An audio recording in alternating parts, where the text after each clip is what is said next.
your kind words.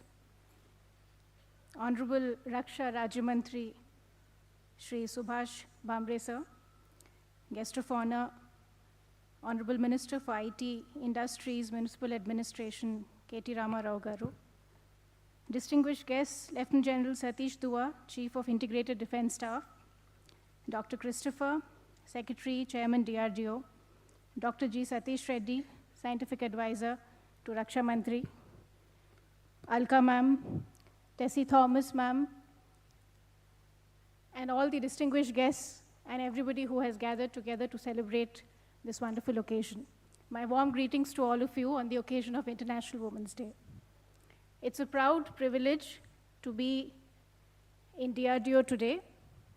This is the institution which is the backbone of India's strategic military research, an institution that allows us to boast of a place in select nations with ICBM capabilities, an institution that helps us to stay non-aligned in an extremely geopolitically sensitive world that we live in today.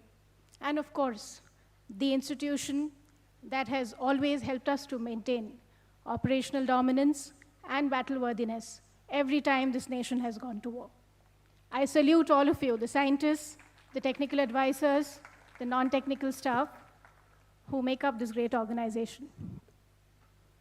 So when Tessie ma'am asked me to join all of you today, I was wondering what I should talk to you about. Thought to myself, these are scientists, highly qualified people who have dedicated their life to a very serious task, science and technology, R&D. I'm sure a task which means that every other priority in their life takes a backseat. Men and women, irrespective of their caste, their religion, their upbringing, their gender, come together, work in tandem, and achieve something which is bigger than their individual name and fame. They contribute to the nation-building cause, to its security concerns. And for this, to my mind, is what makes great organizations. As we move towards a more equal and humanist world, I repeat, not a feminist one, but an equal and humanist world, we must begin to realize and recognize that leadership and competence has no gender. I'm sure all the women out here will agree with me that our mothers and grandmoms have put us on a very strong platform. They, during their time, would have fought very pitched battles for issues that we take for granted today. The right to want to study, the right to want to work, the right to want to marry someone of their choice, and sometimes even the right to want to take decisions on behalf of their children who they brought into the world. So they have given us a strong legacy, and I think it's up to us to internalize the revolution and take it in the right way forward. I truly believe that the world is ready for us. The question is, are we ready? Do we have the skills, do we have the competencies to truly deserve a rightful place in the workforce? When young administrators join the service, I say young because in spite of all the kind observations made, I'm not so young anymore, I'm almost 40. And young administrators do ask me nowadays as to what I think are the attributes of a good officer. So I often try to tell them in simple words that one must begin by trying to lead the self. That's a very difficult task.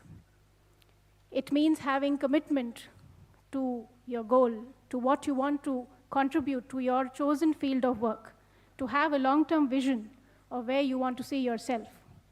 And that involves consistency of thought. We may be flexible in the modalities, we may be flexible in the way we would like to achieve those goals, but consistency of thought is extremely important to leading the self. Good communication skills. Every time a leader speaks, he or she should hit target. That should be the impact of the communication skills. And of course, there has to be core integrity and courage to take a stand, to stand up for others who you think deserve that. And once, when you think that you have a grip on the self, then we may try and attempt to lead others. It means setting a direction, one can never forget that people come from different backgrounds, different prejudices, and getting them to commit to the common conscious is extremely important in order to achieve the objective that the team has set out to achieve. It means aligning your forces. I'm sure all the managers out here, the senior directors out here will agree with me that there are different skills in different people. Some people are good at strategizing, some people are good at supports in logistics, and some people are good at executing. So we must choose and align the forces in the right way. And sometimes there are people that you keep thinking hard, what are they capable of? Do they really belong to the organization? But that's where our skills as a leader comes to the forefront. Every human being has something to offer. It's up to us how to extract and how to make him or her a productive asset in the organization. And I think beyond this, I will not try to decode leadership for you, especially in the presence of K.T. Ramarao Garu, who is a very visionary and young leader and who will, I'm sure, enlighten us more on leadership when he speaks. So is it that easy? Is it that easy, ladies out here? We learn to lead ourselves, lead others, and are we assured a sure shot success in our careers? It's not easy. Very true. But I would also like to say here that the obstacles in the obstacle course is something that you need to be conscious about. You need to negotiate. And largely, it has to do with our own conditioning. I say this with whatever little experience I have seen of different women in different organizations, that women sometimes hesitate to take on new responsibilities. We often underestimate our own abilities. We often think when a new responsibility is assigned that we don't know how to do a particular job. But let me tell you that that might be an advantage. Learning to do it your way, going away from the beaten track, may actually yield better results. So never be afraid to take on new responsibilities. Also, in a study involving certain HR organizations, a very interesting bit of trivia was shared. And it says that, with due respect to all the men here, that men tend to overestimate their potential, whereas women try to underplay their abilities. And that's the reason why women are often promoted based on their past achievements, and men on perceived potential. So this is where we need to think straight. Not only must you achieve, but you must also not hesitate to demand your rightful place in organizations, because recognition is an extremely important cornerstone of personal growth and career advancement. You must learn to keep yourselves motivated.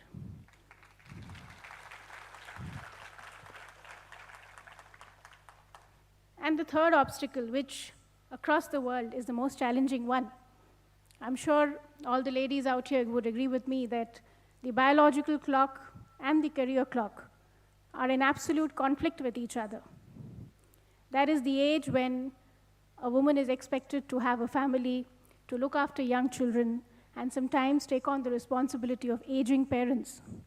It's also the time when organizations decide to either have you in or write you off. So that is something which we need to challenge ourselves with. And the only thing that I can say here is that by all means, when you need to take those decisions of raising the family, of taking a break, please do so. But don't leave mentally till you actually leave on that particular day. Be in your job, be consciously focused till the day that you're actually working. And when you are done with those responsibilities, don't forget to come back and join the workforce. We often complain that there are not enough women at the top, not enough leaders, not enough CEOs, not enough policymakers. The fact of the matter is that not enough women stay in the workforce to be able to reach those positions. So you must motivate yourselves to come back and let the job be interesting enough to hold your attention. So therefore, you must look at sectors which actually challenge you, which actually have the potential to get the best out of you. And here I think the role of policymakers, leaders, is extremely important. We must create the ethos and the ecosystem where women feel motivated to come back and contribute and grow. Again, a small snippet I'm sharing. I'm told in the Scandinavian countries, when an HR team looks at the promotion eligibilities of men and women, they often look at whether a man has availed his paternity leave. And if he hasn't, then eyebrows are raised. Well, I hope the day is not far when in India too, we have similar ecosystems in place where it is recognized and accepted that men and women have to share life's responsibilities equally, and that it should be a given. Here, in fact, I would like to share with you proudly an initiative of the Telangana government where it intends to support the livelihood loss caused to an extremely poor woman, maybe an agricultural labor, a coolie who goes to the fields and works. And the event of the time in her life when she's carrying a child, it is going to be compensated in the form of an incentive, which will be offered to her as a, you can say like a livelihood loss to support her, to allow her family to look after her, and also for the entire family to treat the childbirth as a happy event. It is going to be launched from April, and it will also cover critical events like immunization of the child, safe delivery for the mother, and other certain social indices which are extremely of concern to the world in general. So similarly, we must have better caregiving infrastructure in place in order to really create and encourage this kind of a ethos in place. Well, I think I've already overshot my time, but I'd just like to conclude saying that I'm sure, I'm extremely optimistic that the future is going to be a very exciting place. And in specific, it's going to be a very exciting workplace where caregiving and breadwinning will have equal respect, where a man will have the right to choose which role he wants to play without anybody questioning his manhood. And women will be represented at 50% at every level in every workforce. I hope the day is not far when we have 4,000 women scientists in DRDO as against your 7,000. I hope the day is not far when young women would want to fly the Sukhois and the Tejas, just like those bravehearts who got commissioned last year, Avani, Bhavana, Mohana, who proved to the nation that they are officers first and last, and that women have the emotional and physical stamina to lead men at war.